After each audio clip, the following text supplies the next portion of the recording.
following is a presentation of Main Street Media, your source for news, sports, and information on Main Street in Middle Tennessee.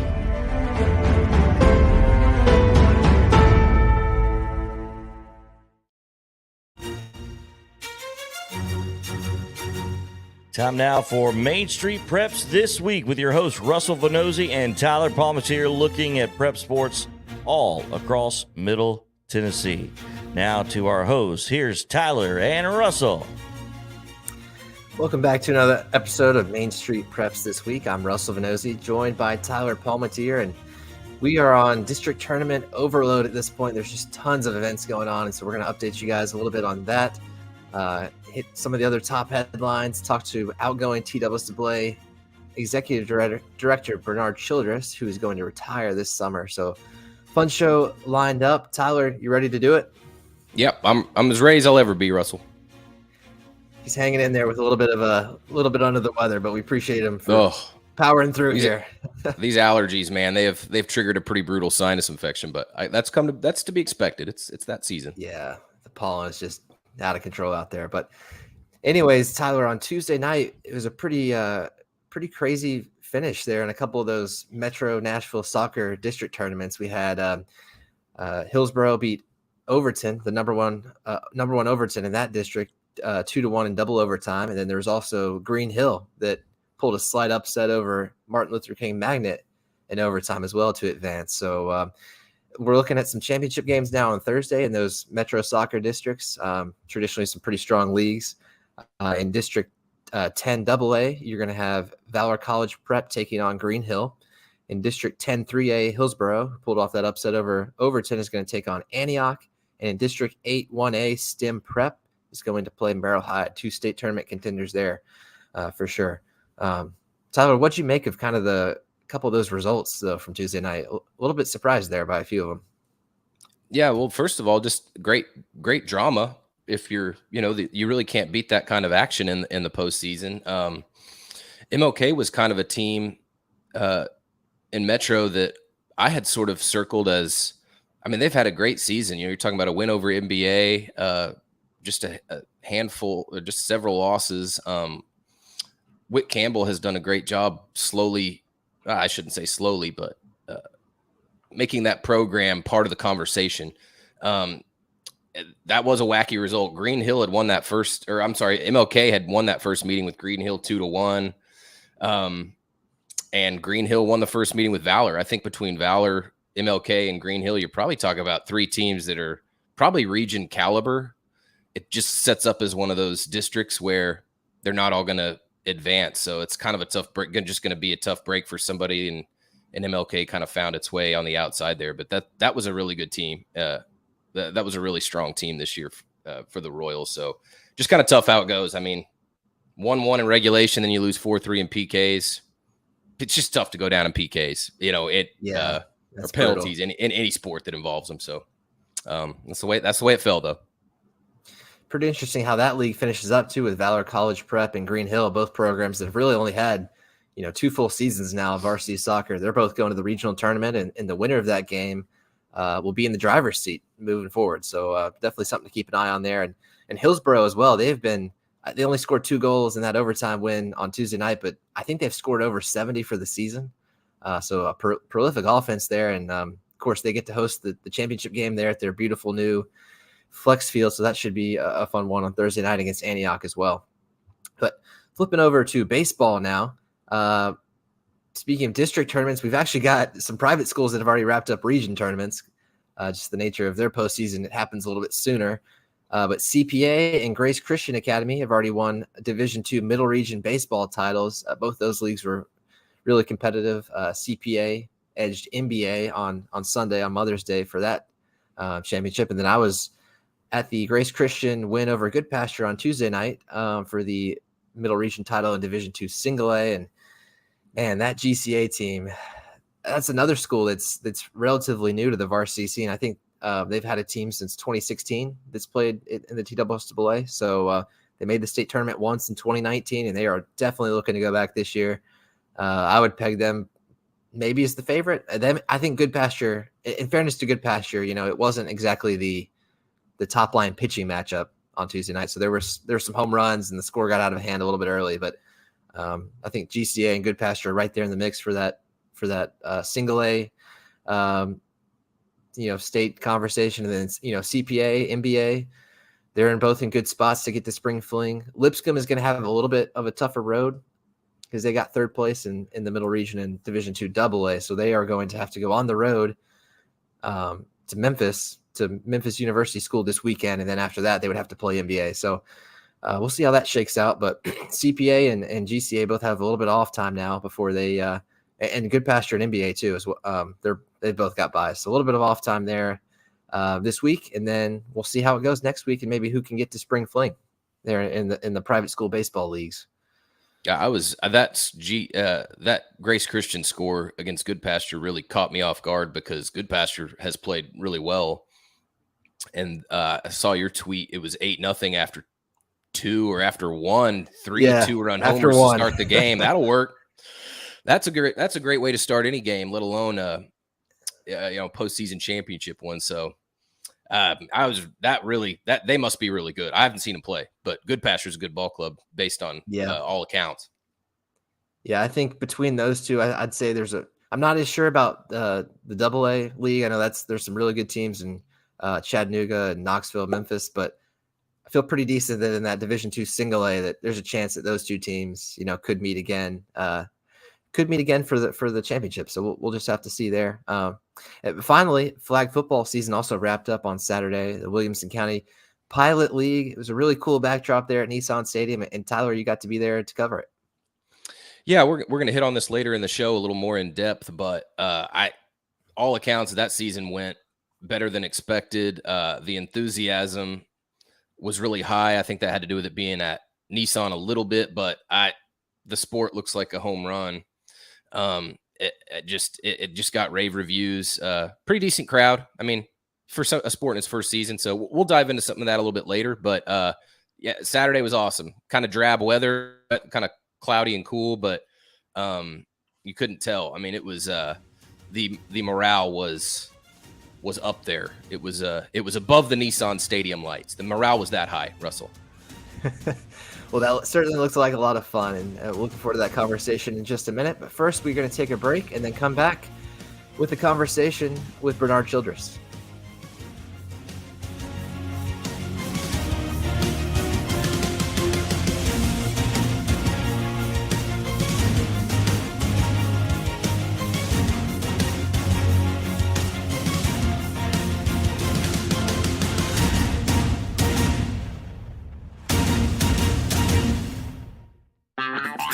This is Chris Yao with Main Street Sports Today. Every show, Mo Patton and I welcome friends from all across the sports landscape, from high school coaches and reporters to national, college, and pro sports personalities. You never know who might stop by for a chat. AP Tennessee sports editor, 3-time Tennessee Sports Writer of the Year 2020 TSSAA Hall of Famer. She covers the Titans, the Predators, the Grizzlies, college football, and hoops. Please make welcome Teresa Walker. Former University of Tennessee, former Team USA Olympian, ex-Cy Young Award winner, R.A. Dickey. R.A., did I miss anything? Man, that was sweet. Yeah, I need to listen to that before I go to bed every night. That was nice. Has 5 sports Emmys. That's not bad for the other guy in Wham, Ryan McGee.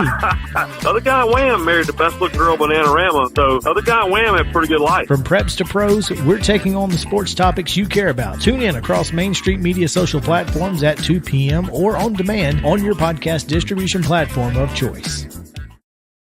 Are you an enthusiastic sports fan? Want to have fun and get in on the action? Heck, yes. That'd be awesome. Have great attention to detail? Want to stay active? Definitely. Want to give back to the student athletes in your community? Obviously, yes. Then you'd make an excellent high school sports official.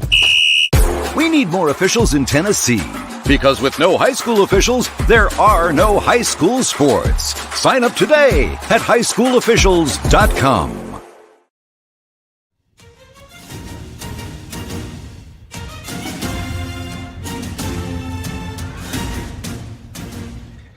We're back, and it's time to welcome in TSSAA Executive Director Bernard Childress for an interview.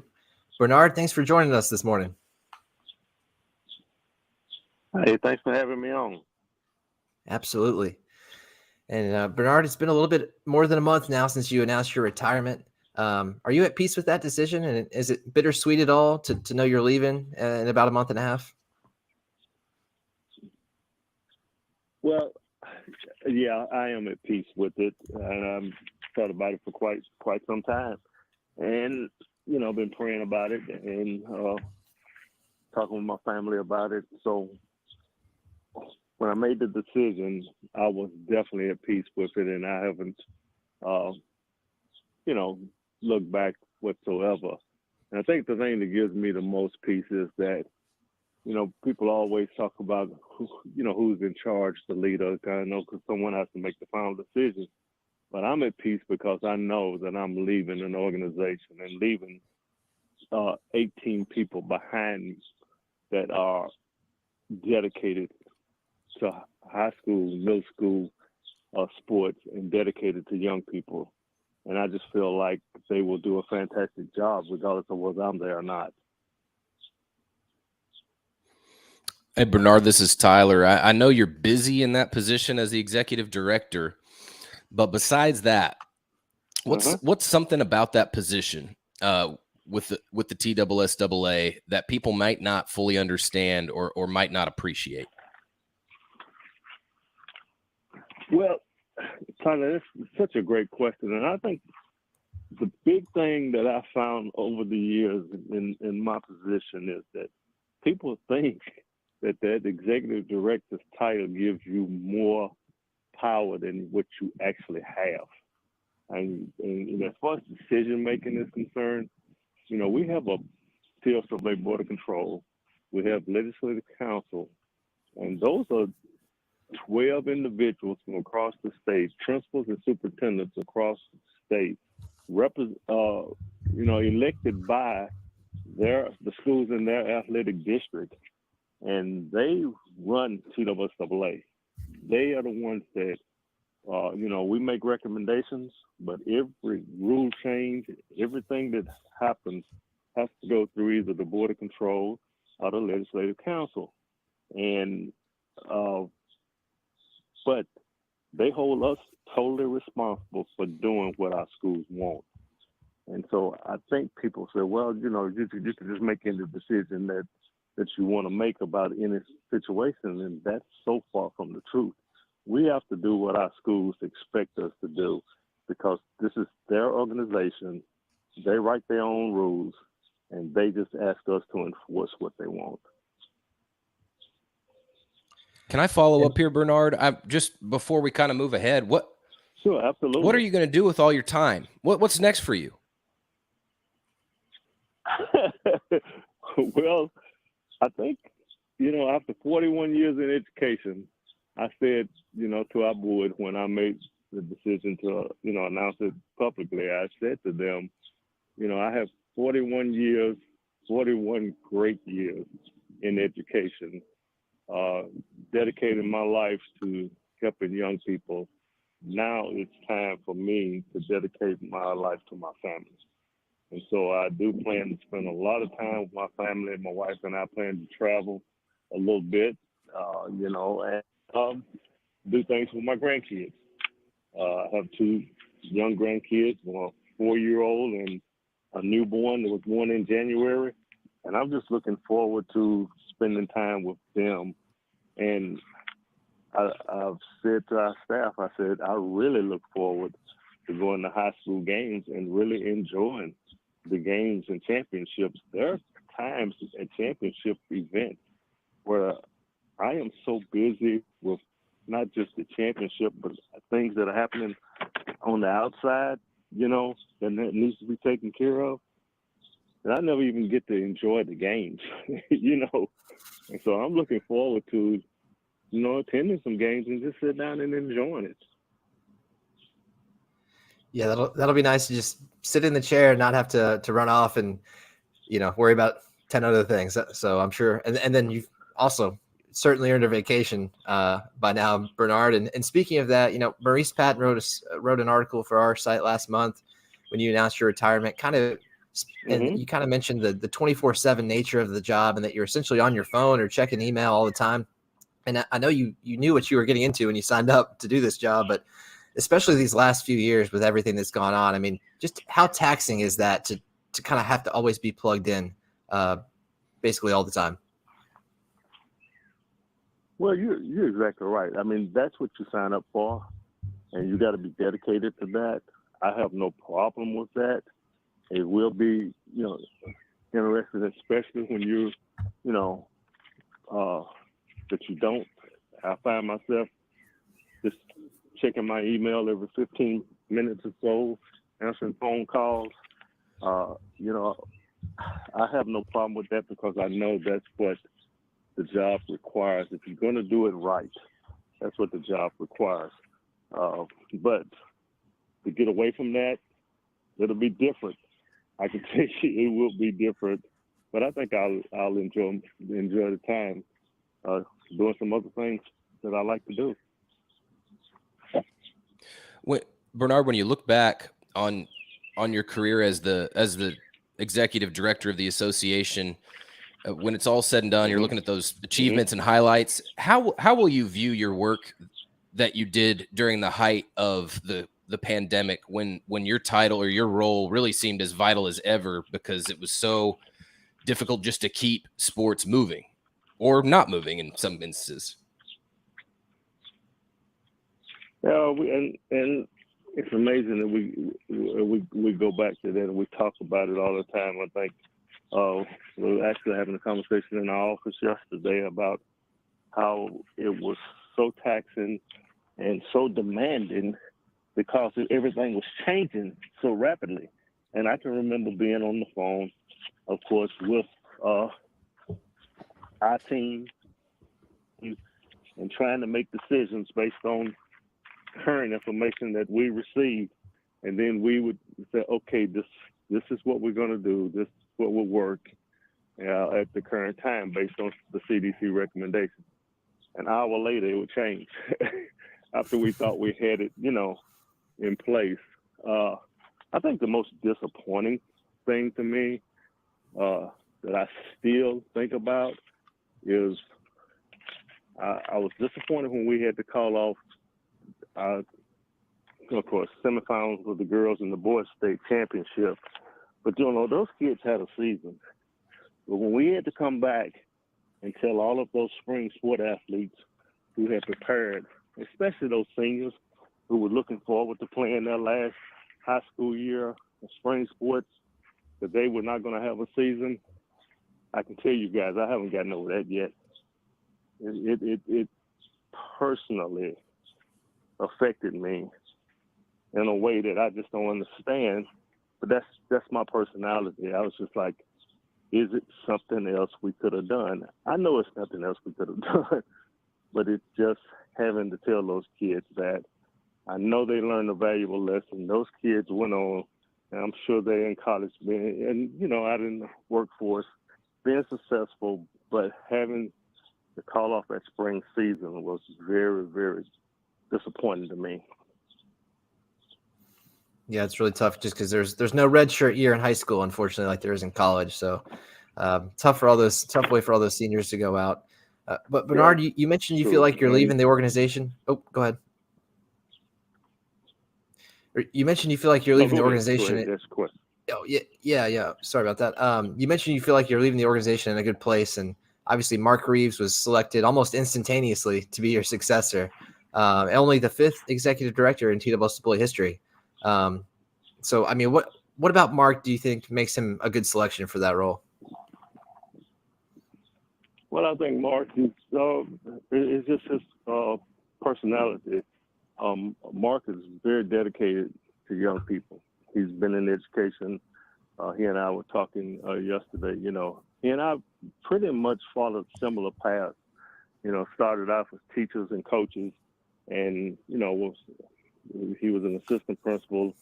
At East Robinson, was getting ready to be principal when he was off the job at TSSAA. And of course, I think everyone knows that I was a principal. But we follow similar paths. But the thing that I do like about Mark, and what I've told him to never lose, is that make sure before he makes any decision whatsoever, that he takes his time, gets all the information, talks to everyone that he needs to talk to before he makes, and then make an informed decision. I told him, do not rush, because when you rush into decision making, then you make a mistake. I've done it, and so I'm just trying to tell him, things, pitfalls that or mistakes that I've find myself have made, and don't rush to judgment on any situation. Make sure you talk to everyone that you talk to, and then you make the decision based on all the information that you have. Every decision everyone's not going to like every decision that you have to make, but you still have to do things within the guidelines of the bylaws. And I think he will do that. I think he will. But again, I always say a good leader is only as good as the people surrounding you. And I really know that we have an outstanding staff of people, and I will put them up against any state association staff across this nation. They are dedicated to what they do, and that's what makes TSSAA what it is. One last thing, Bernard, and then we're going to get you out of here. We appreciate you joining us. But as you exit here, what do you think in the next 5 years is going to be the most important issue that the TSSAA faces? Or should I say, let me rephrase that, the biggest new high school sports issue that the TSSAA will face? That's, again, you all asking great questions. Without a doubt, classification will always remain one of the toughest things that this organization does, and they will be going through another reclassification period pretty soon. But what's coming up on us, I think, quicker than we ever thought, and I found that out in the national meeting last week, is this thing with name, image, and likeness, and how high schools are going to have to, it looks like, address that at some point. I think we have 9 high school athletic associations that have already allowed kids to have NIL contracts. And so that's going to be a major issue that's just right down the road. It's going to have to be addressed. Well, fortunately for you, Bernard, you won't have to worry too much about that, I guess, unless they call you up and ask for your advice. But change your number, Bernard. Change your cell phone number, but let me know your new one first. I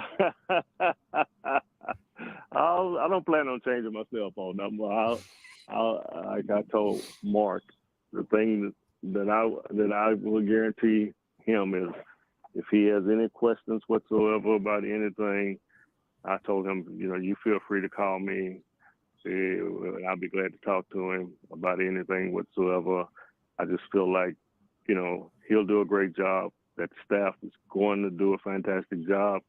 And, I think you all, the media, for all that you all do for our young people throughout the year, you all do a fantastic job too. And we couldn't do this without you. So I do want to say that, and I do want to let you know how much we appreciate what you all do.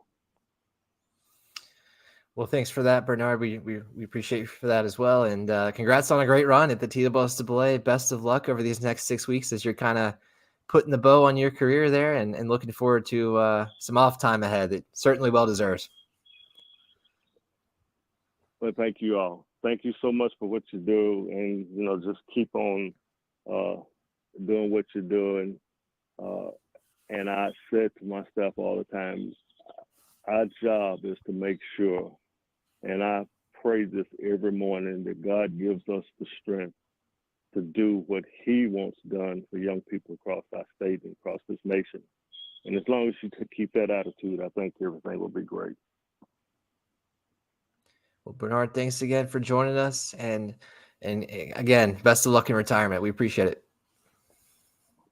Well, thank you all. Thanks for having me on. And I look forward to seeing you at Spring Fling. Absolutely. We'll see you then. That has been TSSAA Executive Director Bernard Childress.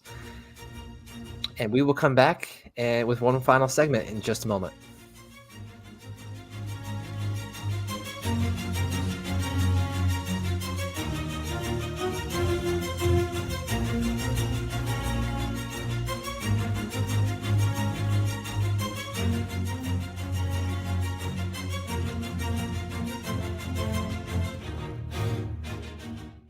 A game without a crowd is just a scrimmage.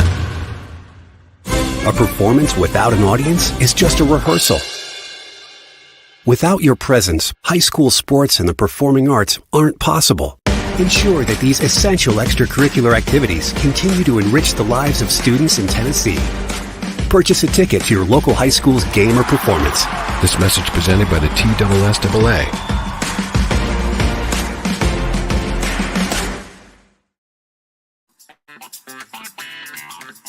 Nobody covers high school sports quite like Main Street Preps, bringing you hyper-local coverage of the teams and athletes in your backyard.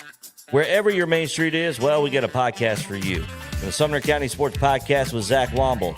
Casey's Take on Sports with Dixon Post and Cheatham County Exchange sports reporter Casey Patrick.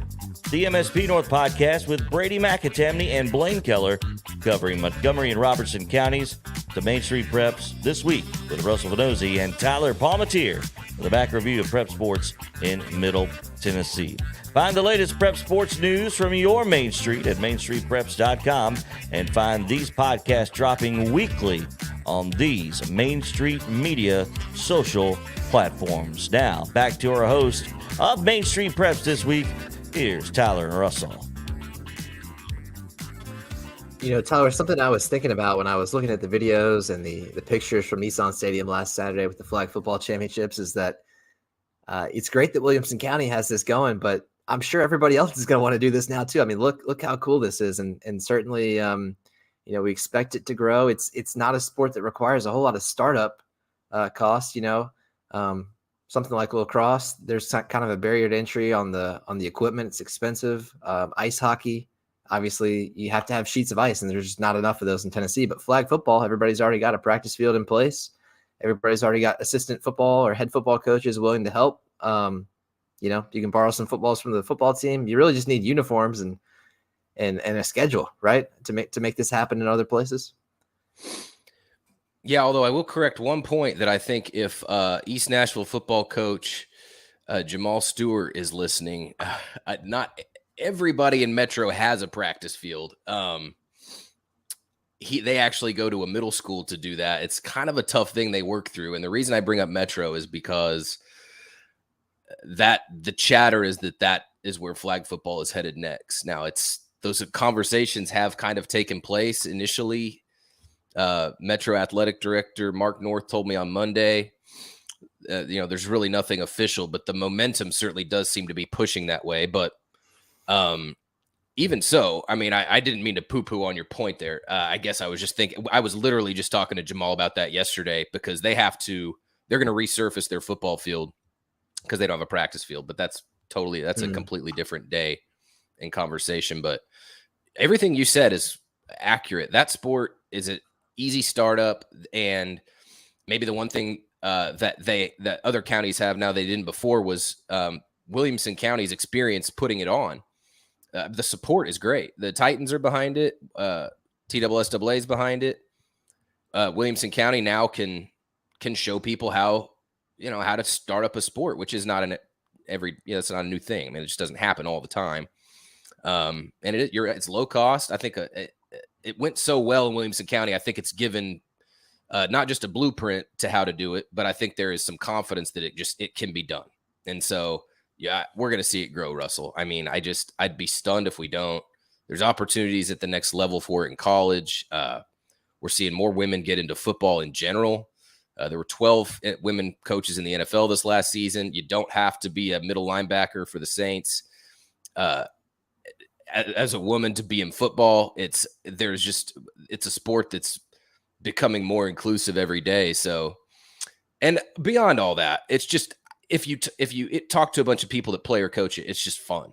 I mean, they had fun, and it's another opportunity for people to play. So I would be stunned if it doesn't advance. to be honest with you, man. I mean, I'd be really stunned. Something crazy would have to happen, but nothing official yet. I mean, it's going to take time, but the momentum is all there. And you got to think some of these other sports crazed counties that are near Williamson, like Rutherford, Sumner. You already mentioned Davidson. They're going to want a piece of that action. So it'll be interesting to see how that grows in the future. And be sure to stay tuned to MainStreetPreps.com all week to keep up with all these district tournaments across the region. We will be back here, same time, same place, with Main Street Preps next week. So thanks for joining us.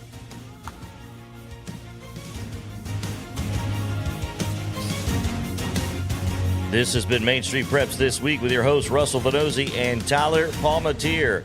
Follow them on Twitter at Main Street Preps. Follow Russell at RussellV_MSP and Tyler at TPalmatier83, and always online at MainStreetPreps.com. Main Street Preps This Week is a Main Street Media production.